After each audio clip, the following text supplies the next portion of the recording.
Hello there, welcome to AskHighrise episode number 4, the series of videos where you can ask HighRise Digital any questions you like about WordPress, the web industry, running a business, anything to do with the web essentially, the sort of stuff that we do.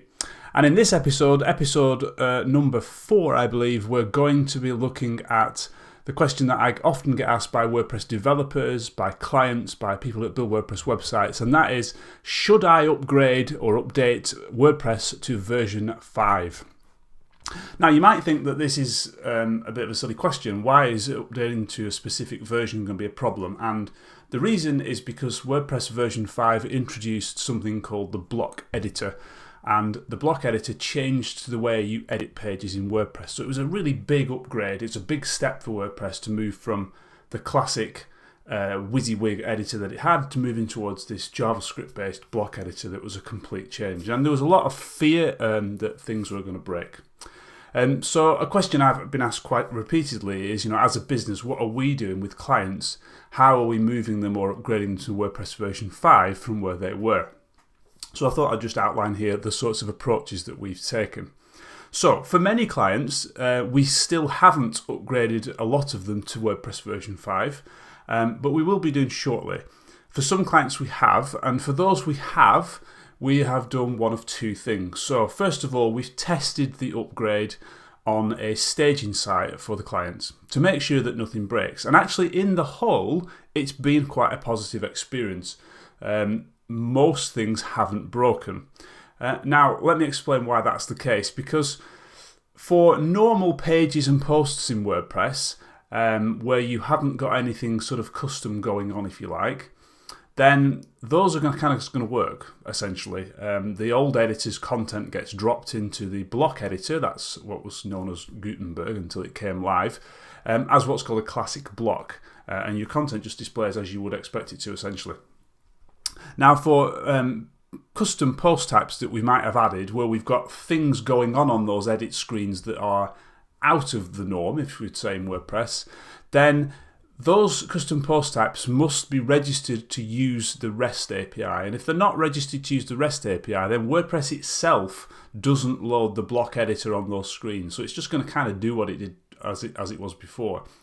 So it's only really if you've got custom post types where you have enabled the REST API, maybe you're doing something else with that, but you are using the old editing style, the old classic editor style, that you're going to have problems with. And we haven't seen much of that. I've also not had much problems with posts or post types where I have been using the REST API and I have got sort of traditional style meta boxes on. They look different, but they have worked pretty well actually. So in the whole, I've not seen a great deal of problems with upgrading people to WordPress version 5. However, for those sites that we've got with clients that we've had, we know we've got a lot of custom stuff going on. We haven't pushed them up to version 5 yet, but we will be doing in the very near future. To my knowledge, there hasn't been a vast amount of other features in WordPress version 5 apart from Gutenberg. And therefore those clients aren't particularly losing out on very much at the moment. So what do we do if we upgrade those clients and we do see problems? Then there is an option available to you called the Classic Editor plugin.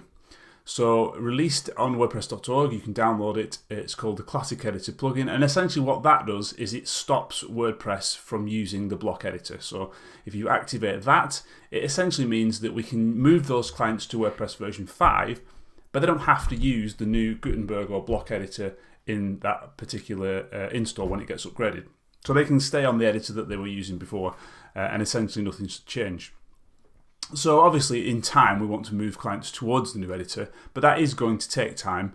Now it's obviously in core, it's going to be a bit more stable, and we can work towards doing that. So I think to sum up, we haven't done it with clients where we know we're doing lots of custom stuff on the site.